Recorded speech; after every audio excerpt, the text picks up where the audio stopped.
Free Palestine! It was hardly business as usual on campus Tuesday when a freedom of speech rally came knocking. I wouldn't want this happening on a regular occurrence. Not everyone welcomed the disruption. I study in the library, I study in the T building, and I've heard their loudspeakers going through the walls. I've been reinstated in my role as an instructor effective immediately with no disciplinary action. On Tuesday, Langara English instructor Natalie Knight was accompanied to the Langara campus by a group of supporters after she announced that her suspension had been lifted. Knight had been put on leave for making inflammatory remarks at a pro-Palestinian rally in October, claiming the October 7th Hamas attack on Israeli citizens was brilliant. Shame!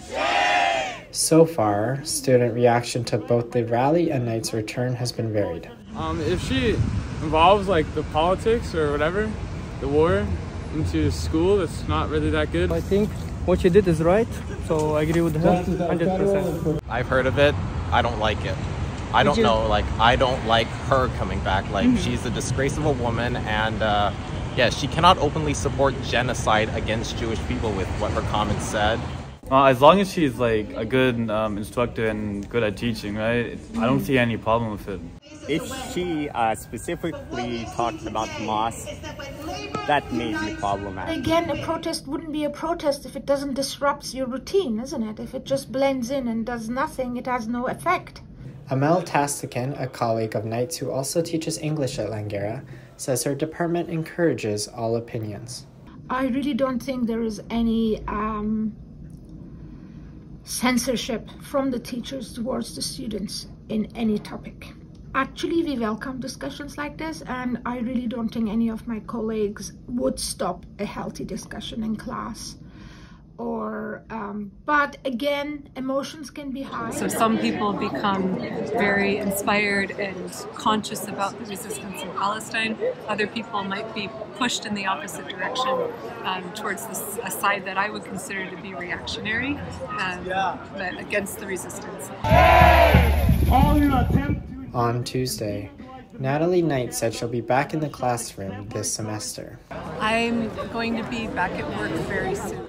But after 2 days, the college has yet to corroborate her reinstatement.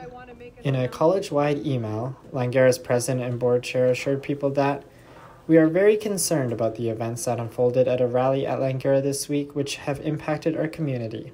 Our aim is to provide an environment where differing views can be held and expressed in a way that promotes human dignity for all and protects the safety of our students and staff.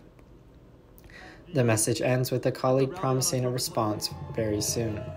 And, judging from reaction the voices received, that response can't come soon enough for many. Comments immediately populated the website and social media after our article yesterday. The great majority of comments reacted negatively to Knight's return. Some examples: "This is horrendous," and "I am shocked by this news," and "Shame, Langara." Calls for counter-protests appeared on bathroom walls. Do you think it will be somewhat normal once you come back, or do you think?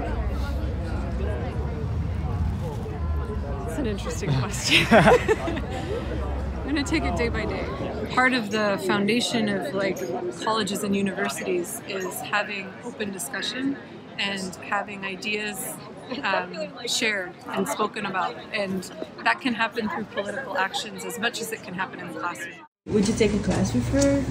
Do you think that would matter for you? Definitely not. It would probably make me feel uncomfortable, only because I don't like politics being brought into a place where I'm learning. Even if it's important, there are there's times where you speak about it and times where you don't speak about it. I do have Jewish friends, and I'm a Muslim myself. It doesn't really matter to me personally what the teacher's perspective and expression is outside of the class, as far as whatever the debate is in the class is held in a humane way. Putting that, at the end of the day, as humanity, I do believe that we should all hold peaceful debates to grow a solution or get to a solution that we can actually implement and get back to peace, rather than killing each other. That doesn't really get you nowhere.